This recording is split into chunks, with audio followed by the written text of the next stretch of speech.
अब हम कवर करेंगे ज्योग्राफी का टॉपिक भौतिक प्रदेश, और उसमें भी हम सबसे पहले कवर करेंगे पश्चिमी मरुस्थलीय प्रदेश। ये 4 भौतिक प्रदेश हैं, हम उनको एक एक वीडियो में एक एक करके कवर करते जाएंगे। तो सबसे पहले हम कवर करेंगे पश्चिमी मरुस्थलीय प्रदेश, ठीक है। फिर इसके बाद पॉसिबल हुआ तो इसकी MCQ वाली वीडियो भी थोड़ी देर बाद मैं डाल दूँगा। तो चलो स्टार्ट करते हैं। पश्चिमी मरुस्थलीय प्रदेश, इस प्रदेश को 33 सागर का अवशेष माना जाता है। इसमें माइका सिस्ट नामक चट्टानें पाई जाती हैं, जिनका इसका निर्माण टर्शरी काल यानी टेरिटरी काल में हुआ था। सरस्वती, यमुना नदियों और पवनों के निक्षेपीकरण से इसका निर्माण हुआ था। ये राज्य के 61.11% भाग पर फैला हुआ है तथा यहाँ 40% राज्य की जो टोटल जनसंख्या है उसका 40% यहाँ पर निवास करती है। इसका कुल क्षेत्रफल 2.10 लाख वर्ग किलोमीटर है। उत्तर पूर्व से दक्षिण पश्चिम इसकी लंबाई जो है 640 किलोमीटर तथा पूर्व से पश्चिम यह 300 किलोमीटर चौड़ा है। उत्तर पूर्व से दक्षिण पश्चिम में 640 है, यानी ऐसे ये 640 है, और पूर्व से पश्चिम 300, पूर्व से पश्चिम 300 और ऐसे ये 640, ठीक है। यानी ये चौड़ा ऐसे क्रॉस विकर्ण के रूप में ज़्यादा बड़ा है। यहाँ वर्ष की 20 से 50 सेमी बारिश होती है यहाँ पे, और 25 सेंटीमीटर संवर्षा रेखा इसे पश्चिम मरुस्थलीय को 2 भागों में बांटती है। जैसे कि ऐसे ये है, एक मैंने डेमो के लिए बनाया है। अब 25 सेमी जो संवर्षा रेखा है वो इसको शुष्क और अर्धशुष्क, ऐसे ये 25 सेमी जो संवर्षा रेखा है इसको ये 2 भागों में डिवाइड करती है। पहला भाग पश्चिमी शुष्क प्रदेश और दूसरा अर्धशुष्क, ये मैंने बता दिया। जो शुष्क प्रदेश है ये वाला, ये 1.10 लाख वर्ग किलोमीटर में फैला हुआ है। फिर से बनाना पड़ेगा। जो ये वाला हिस्सा है ये 1.10 लाख वर्ग किलोमीटर में फैला हुआ है, और जो बचा ये वाला हिस्सा है ये 1 लाख वर्ग किलोमीटर में फैला हुआ है। ये ध्यान रखना, शुष्क में ज़्यादा है 1.10 और अर्धशुष्क 1 लाख वर्ग किलोमीटर में फैला हुआ है। शुष्क वाले प्रदेश में 25 सेमी से कम वर्षा पाई जाती है तथा यह भी 2 भागों में बटा हुआ है। शुष्क प्रदेश जो है यह भी 2 भागों में बटा हुआ है, एक बालू का स्तूप मुक्त प्रदेश और दूसरा बालू का स्तूप युक्त प्रदेश। बालू का स्तूप जो मुक्त प्रदेश है वो टोटल 41.5% पाया जाता है, और जो बालू का स्तूप युक्त प्रदेश है युक्त, ये पाया जाता है 58.5, ठीक है। ये युक्त प्रदेश पाया जाता है और मुक्त प्रदेश 41.5। सर्वाधिक बालू का स्तूप मिलते हैं जैसलमेर में, क्योंकि मिट्टी वगैरह जैसा सबसे अधिक वहीं है। जबकि लेकिन सभी प्रकार के, चाहे वो पैराबोलिक हो, चाहे बरखान हो, अनुदैर्घ्य हो, अनुप्रस्थ हो, सभी मिलते हैं जोधपुर ग्रामीण में। ये दोनों फैक्ट इंपॉर्टेंट है, याद रखना। सर्वाधिक जैसलमेर में, लेकिन सभी प्रकार के जोधपुर ग्रामीण में पाए जाते हैं।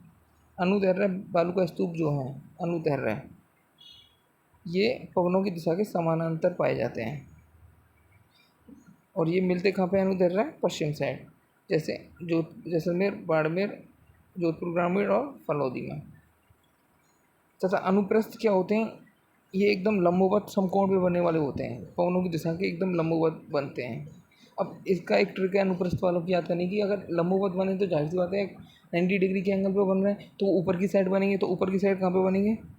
गंगानगर, हनुमानगढ़, बीकानेर, चूरू, डीडवाना, नागौर, जोधपुर ग्रामीण इन साइड, यानी ऊपर की साइड वाला याद रखेंगे, पश्चिम का नहीं याद रखेंगे। पश्चिम केवल ये जोधपुर ग्रामीण है एक बस। बरखान जो होते हैं ये अर्धचंद्राकार बालू स्तूप होते हैं, और ये गतिशील होते हैं। कैसे गतिशील? इनका निर्माण सूरतगढ़, पालेरी, चूरू, लूट का रणसर, बीकानेर, करणी माता, इनका निर्माण कहाँ होता है? सूरतगढ़, गंगानगर, पालेरी, चूरू और लूट का रणसर, बीकानेर और फलौदी, इन जगह पाए जाते हैं ये बालू का स्तूप। अर्धचंद्राकार। पैराबोलिक जो बालू का स्तूप है ये सबसे अधिक यही देखने को मिलते हैं राजस्थान में। इनका निर्माण जब जो अर्धचंद्राकार ऐसे जो भाग होती है उसकी एक जो सिंग होती है ये अगर लंबी खिंच जाए, जैसे 1 मिनट, जैसे ये अर्धचंद्राकार ये बालू का स्तूप बने हुए हैं। अभी इसका एक सिरा ऐसे एक लंबवत और ज़्यादा मतलब खिंच जाए आगे की तरफ, तो ये पैराबोलिक प्रकार के बनते हैं और ये राजस्थान में सर्वाधिक देखने को मिलते हैं। कौन से? पैराबोलिक, ये याद रखना। पैराबोलिक सबसे ज़्यादा राजस्थान में देखने को मिलते हैं। इसका निर्माण वनस्पति के अवरोधों के कारण भी होता है। ये स्टेटमेंट में पूछा जा सकता है, इसको याद रखना। इसका निर्माण वनस्पति के अवरोधों के कारण भी होता है। युवाकार के होते हैं, जो मैंने बताया अभी आकृति ऐसी युवाकार की। ये बालू का स्तूप सर्वाधिक पाए जाते हैं, ये याद रखना। कहाँ पे पाए जाते हैं? सूरतगढ़, पोखरण, सोहनगढ़, जैसलमेर और गंगानगर, ये वाली साइड, पश्चिम वाली साइड देखेंगे। छोटी छोटी झाड़ियाँ और घास के मैदान में शब्रकाफिस बालू का स्तूप पाए जाते हैं। शब्रकाफिस क्या है ये याद रखना, छोटी छोटी झाड़ियाँ और घास के मैदान। अब आते हैं दूसरे पे। जैसलमेर और बाड़मेर का चट्टानी क्षेत्र बालू का स्तूप मुक्त प्रदेश कहलाता है। जैसलमेर और बाड़मेर का चट्टानी क्षेत्र बालू का स्तूप मुक्त, जो कि कितना परसेंट है? 41.5%। ठीक है। इसका निर्माण टर्शरी युग और क्वाटरनरी युग में हुआ है। यह पोखरण, शिव और फलौदी के बीच त्रिकोणात्मक रूप से फैला हुआ है तथा बीकानेर से इंगयार क्षेत्र तक फैला हुआ है। ये याद रखना कहाँ कहाँ है। पोखरण, शिव और फलौदी एक ये हमादा कहलाया जाता है। मतलब इसमें एक एंगल सा ऐसे ट्रायंगल के रूप में ये बना होता है। फलौदी,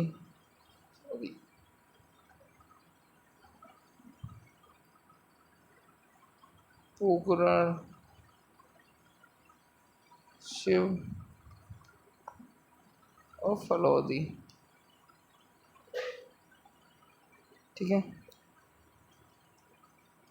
बीकानेर से इंगयार क्षेत्र तक फैला हुआ है। इस क्षेत्र में चूना पत्थर तथा बालू का पत्थर जैसे अवसादी चट्टानें पाई जाती हैं। मीठे जल के स्रोत इस क्षेत्र में पाए जाते हैं।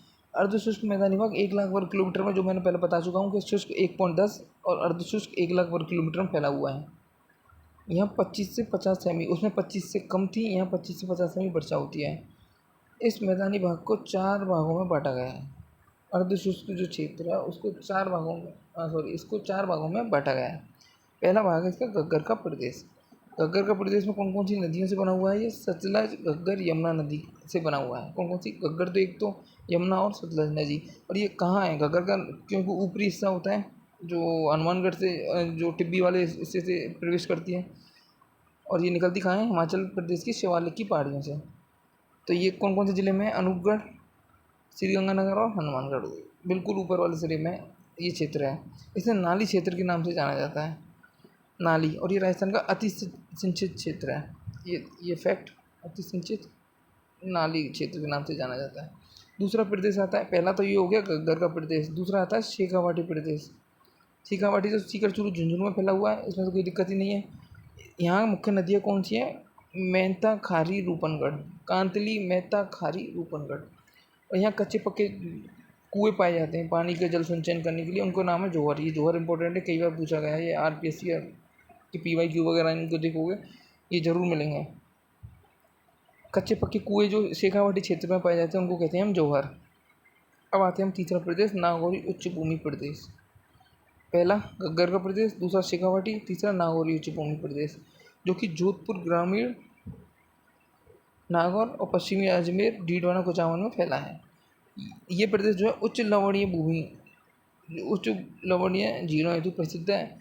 यहाँ माइका से चट्टानें पाई जाती हैं। इस क्षेत्र को कुबड़ पट्टी, ये याद रखना। कुबड़ पट्टी कौन सी है? अजमेर और नागौर वाला क्षेत्र, अजमेर और नागौर। कुबड़ पट्टी कई बार क्वेश्चन पूछा जा चुका है ना। कहता है पश्चिमी राजस्थान का सबसे, और ये पश्चिमी राजस्थान का सबसे ऊंचा प्रदेश भी है। कुबड़ पट्टी एक तो, और एक ये पश्चिमी राजस्थान का सबसे ऊंचा प्रदेश है। यह शुष्क अर्धशुष्क क्षेत्र के मध्य संक्रमण क्षेत्र में स्थित है। EY, ये 3 पॉइंट सबसे इम्पोर्टेंट पॉइंट है। और इस प्रदेश के जो 4 उपभाग है इसमें सबसे इम्पोर्टेंट प्रदेश भी है, क्योंकि देखो सबसे पहले कुबड़ पट्टी से क्वेश्चन आ चुका है। शुष्क और अर्धशुष्क के मध्य संक्रमण क्षेत्र में स्थित है। ये अब तक आया नहीं लेकिन इंपॉर्टेंट फैक्ट है। और ये पश्चिम में राजस्थान का सबसे ऊंचा प्रदेश है। ये तीनों फैक्ट इंपॉर्टेंट है। लूनी बेसिन चौथा इसका प्रदेश है लूनी बेसिन या गोडवाड़ बेसिन, इसको गोडवाड़ भी कहते हैं, ये ध्यान रखना। जोधपुर ग्रामीण, पाली, सांचौर, जालौर, बालोतरा सॉरी, इसमें ये फैला हुआ है। ये पश्चिम राजस्थान का सर्वाधिक सॉरी ये ग्रेनाइट, एक तो ये ग्रेनाइट उत्पादन हेतु प्रसिद्ध है। और ये सबसे क्योंकि लूनी बेसिन जो है अंत प्रवाह की नदियाँ हैं लूनी जो है, तो ये सिंचित क्षेत्र भी होता है यहाँ, क्योंकि पानी नदी का प्रवाह इसमें अच्छा होता है। तो इस तरह हमने 4 प्रदेश कौन कौन से पढ़े? घग्गर का प्रदेश, शेखावाटी प्रदेश, नागौर उच्च भूमि प्रदेश, चौथा लूनी बेसिन या गोडवार बेसिन। इनमें जो अंडरलाइन की हुई थे मैंने, जैसे कुगड़ पट्टी, शुष्क और शुष्क मध्य संक्रमण क्षेत्र, ग्रेनाइट हेतु उत्पादन, और पश्चिमी राजस्थान का सबसे ऊंचा प्रदेश, इनको अच्छे से पढ़ लेना। ये नदियाँ, और एक ये जो त्रिकोणात्मक हमदा वाला था, ये पोखरण से व फलौदी के बीच में, ठीक है। और ऊपर मैं बता दूँ आपको, ये जो कहाँ पाई जाती है ये याद रखना बस। ये बालू स्तूप जो होते हैं, जैसे अनुप्रस्थ कहाँ मैंने बताया, ऊपर लंबवत मिलता है तो ऊपर मिलेगा। बरखान कहाँ पाया जाता है? अर्धचंद्राकार है ये, पालेरी सूरतगढ़ और दूरकरणसगढ़ करनी माता ऊसे फलौदी में। और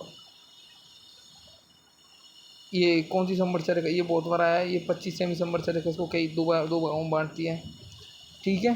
तो चलो आज के लिए बस इस टॉपिक को यहीं ख़त्म करते हैं, और इसकी जो नेक्स्ट वीडियो आएगी वो इसकी MCQ की आएगी। तो इसको वीडियो को अच्छे से पढ़ लेना, जो मैंने अंडरलाइन करके बताए हैं उनको नोट डाउन कर लेना, और फिर MCQ सॉल्व करना। तो दोनों